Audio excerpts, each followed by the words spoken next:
In this video, we'll implement nested routes in our application. We'll make use of the useRouteMatch and useParams hooks to fetch vital parameters that assist us in dynamically fetching data when working with nested routes. Let's begin. Our app features a recipes page which offers a navigation section with hyperlinks to categories of recipes that we can see. These category names are being fetched from a mock API that is included with the project. At this time, our URL path is /recipes. Our goal is to make these category buttons push unique URLs into the stack first. So clicking on appetizer should push /recipes/appetizer into the stack. Consequently, the recipe cards should dynamically update as well to reflect the change of category.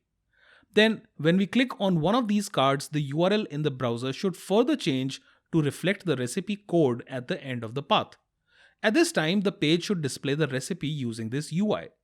As you'll discover, nested routing is pretty straightforward when working with React Router. So begin by downloading the project files from the link given on the screen and set it up as always. We are picking up from where we left off in the previous video.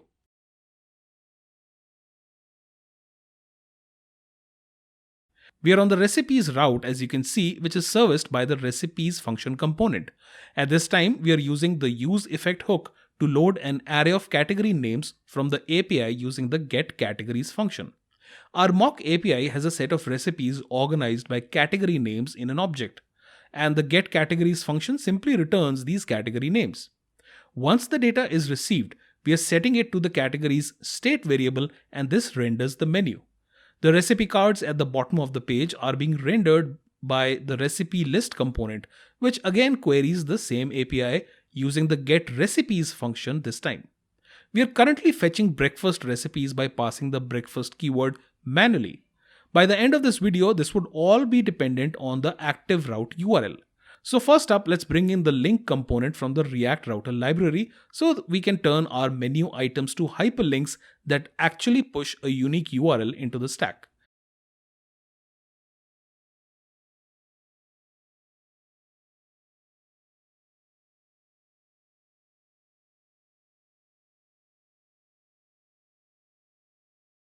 For setting the route path using the toProp, we'll need to construct the path from where we are when we visit the recipes page to where we are going.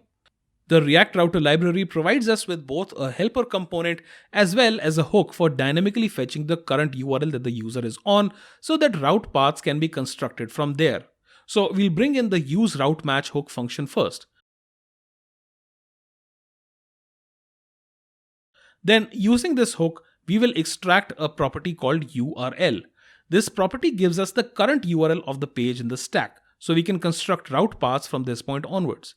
So by using simple template literals, we can construct our route path here by simply appending a / and the name of the category which we are getting here using the variable C. When we now click on these buttons, we get /recipes, /appetizer, breakfast, and so on.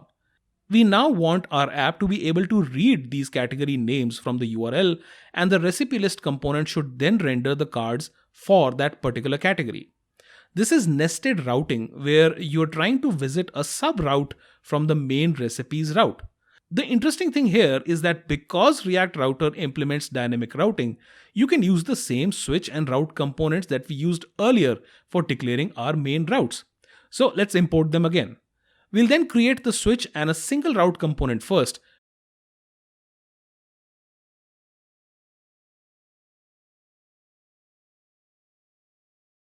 For the path, we need to match /recipes / the name of the category. Since we are not constructing a URL but are going to match a path name, we will need services of the path property, which comes to us from the useRouteMatch hook. While the URL property gives us a complete URL to the current path, the path property gives us just the path name from the root, which can be used to match patterns in the route component. What we want here is for our recipe list component to capture the name of the category somehow, since this will change as the user selects categories.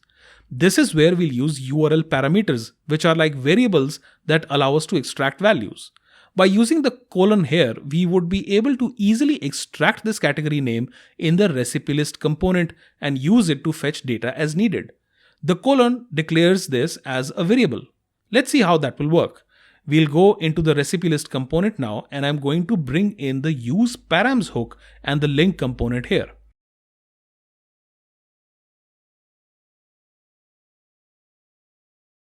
Then we'll implement the use params hook to extract the category variable like so. Super simple, isn't it? This allows us to use the category name to fetch the correct set of recipe cards from the API. And if you remember your hooks well, you have to pass in the category as a dependency to use effect so it can invoke the callback whenever the category name changes. This also means we can dynamically render the name of the category on the page like so.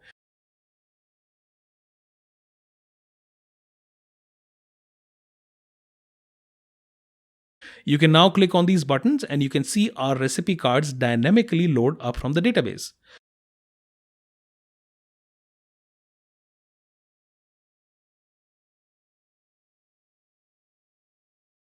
But what happens when you visit the recipes page now? With no category button selected, we don't see anything yet. In practice, you could show some other content here. For the purposes of this project, we'll incorporate one more route component instance that matches the path property, which basically gives us /recipes if no category is selected.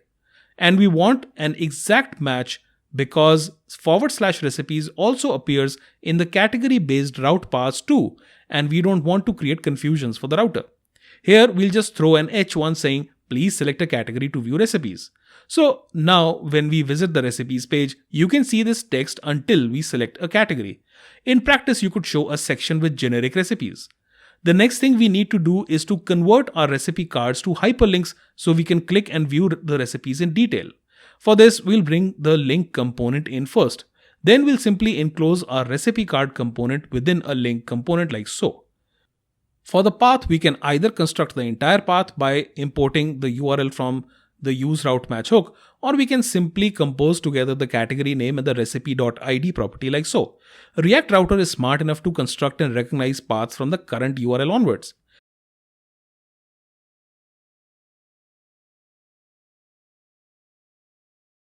So if I click on a recipe card now, the URL gets appended with the recipe ID as well.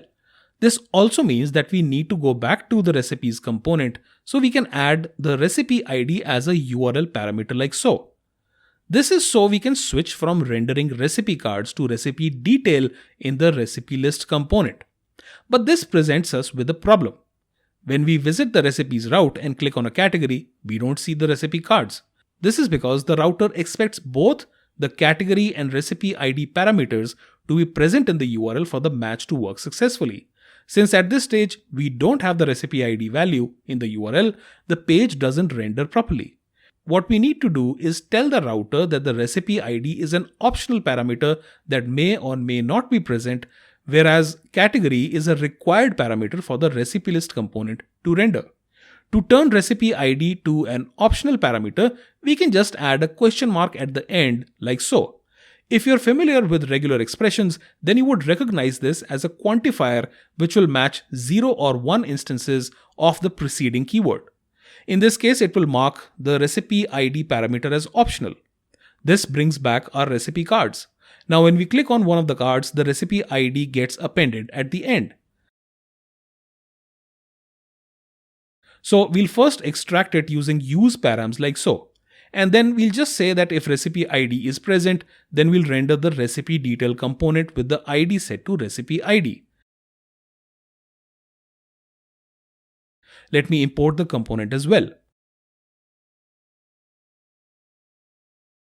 We'll also add a condition so that the presence of recipe ID prevents the recipe card component from getting rendered, since at that time the recipe detail component is being rendered.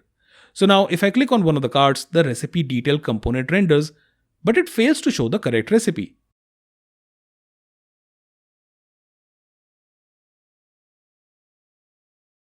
This is easy to fix since the component depends on the ID prop. We'll bring in the recipe ID using the ID prop and we'll hook up the call to get recipe to use this ID.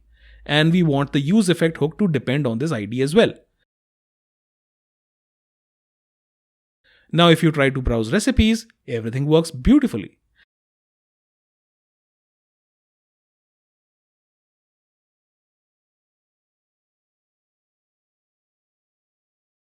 As you saw in this example, nested routing is pretty easy to implement. React Router also provides us with hooks in line with React's future course of development and direction. We can read URL parameters using the useParams hook, and the useRouteMatch hook provides us with URL and path names that help us construct route paths for the link and route components easily. In the next video, we'll look at a way to protect routes so that they are accessible to authenticated users only.